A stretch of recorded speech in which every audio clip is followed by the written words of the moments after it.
정말 무서웠던 일본 괴담 이야기. 문 좀 열어주세요. 2주 전 현재 사는 집에 이사를 왔다.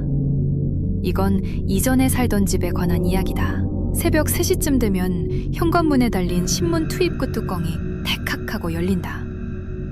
열린 채 한동안 조용하다가 잊어버렸을 무렵 덜컹 닫힌다.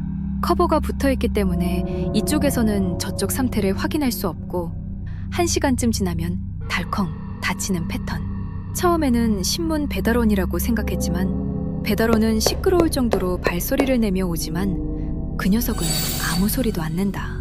아무튼 낡은 맨션이라 사비를 들여 초인종을 누르거나 내가 보고 싶을 때 버튼을 누르면 문 바깥쪽 상황이 표시되는 모니터를 달았다.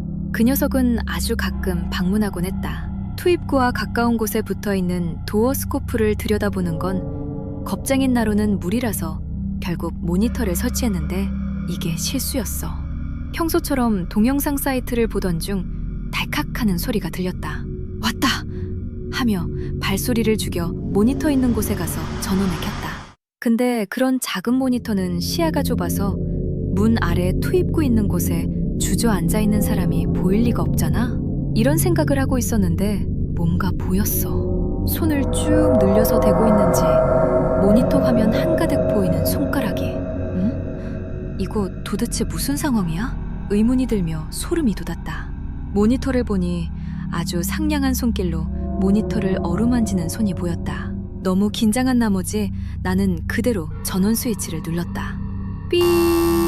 기계음이 울리는 동시에 미친 듯이 초인종이 울렸다. 초인종이 울리면 자동으로 다시 모니터가 켜지는데 모니터에는 사람의 모습 대신 손가락만 보이고 있었다. 깜짝 놀라서 모니터 앞에서 조금 떨어졌다. 그러자 이번에는 초인종 있는 곳을 손바닥으로 내려치는 게 보였다. 나는 현관 바로 앞에 있는 목욕탕에 반쯤 들어가 문을 향해 소리쳤다. 그만해! 경찰 부를 거야! 응? 어째서? 대답이 돌아왔다. 여자 목소리였다. 경찰 부를 거라고? 부른다고? 갑자기 조용해졌다. 그때 투입구에서 덜컹하는 소리가 울렸다. 모니터에 전원을 켜니 아무것도 안 보였다. 다행이다. 그날은 결국 잠들지 못한 채 아침을 맞이했다. 출근하려고 현관으로 갔는데 투입구로 뭔가 삐져나와 있었다.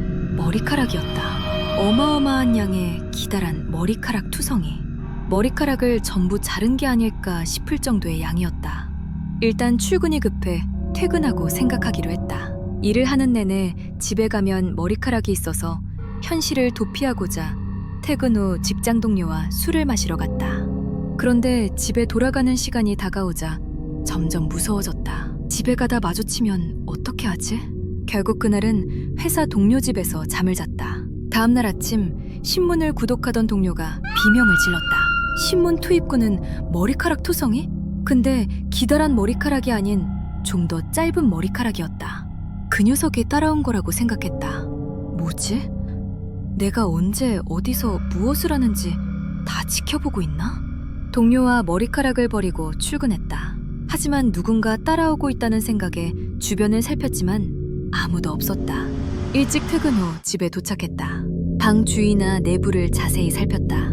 일단은 사람의 모습은 보이지 않았다. 그날 밤 달칵하고 투입구가 열리는 소리가 다시 들렸다. 그리고 찰칵찰칵하는 소리도. 이번에는 뭘 넣고 있는 거야? 두려움에 떨면서 쳐다보니 투입구 틈새로 뭔가가 떨어졌다. 알약이었다. 알약은 하나 둘 투입구로 계속해서 떨어졌다. 모니터 전원을 켜니 사람이 보였다. 카메라 앞에서 입을 해 벌리고 있었다. 혀 위에 알약을 놓은 다음 우물우물 그 짓을 반복하고 있었다. 제발 그만해 하며 마음속으로 소리쳤다. 그러자 여자가 이마를 벽에 꽉 눌러붙인 상태로 카메라를 쳐다보며 아니 나를 보고 있는 듯이 천천히 고개를 좌우로 흔들고 있었다. 이 여자는 대체 나한테 왜 이러는 걸까? 그날은 그것으로 끝났다. 다음날 그 여자가 또 왔다. 새벽 3시에 초인종이 울리더니 실례합니다. 부재 중일 때 짐을 맡아뒀어요. 나는 아무 말 없이 가만히 있었다. 이거 여기 놔두고 갈게요. 그러면서 모니터로 고양이를 보여줬다. 고양이는 미동도 없고 울지도 않았다. 다음날 아침 출근하려고 문을 열었더니 고양이의 채가 놓여 있었다.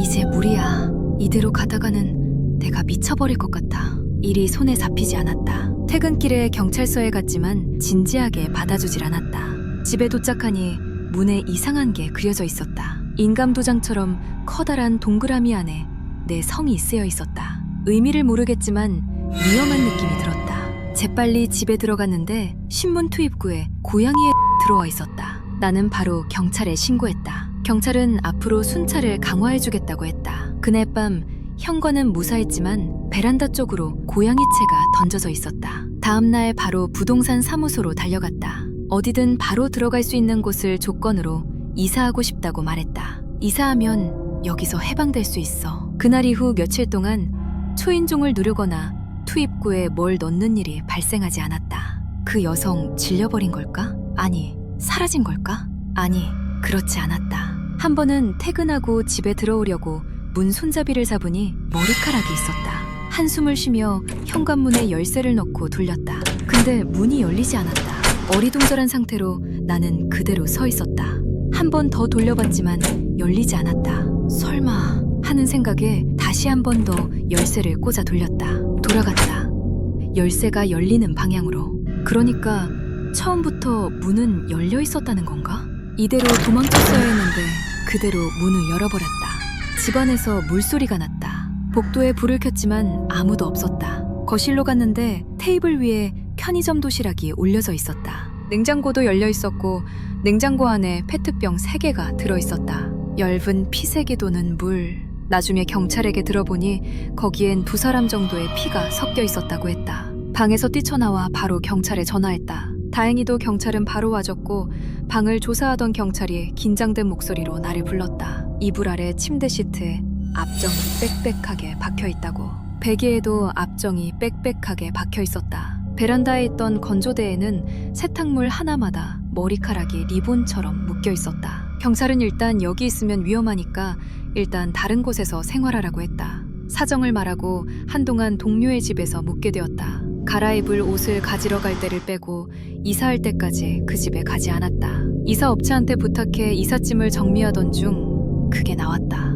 침대 아래, 장롱 뒤, 집안에 안 보이는 장소마다 내 이름과 상대방 이름이라 짐작되는 이름이 알 수 없는 주문과 함께 쓰여있는 세로로 긴 종이가 노랑 종이에 빨간 글씨로 쓰여 있었다. 이사한 뒤로는 아무 일도 일어나지 않았다. 아마 거기 계속 살았다면 나도 어떻게 되었을지 아직도 그 일만 생각하면 악몽에 시달린다. 그 여자 지금은 누구를 쫓고 있을까?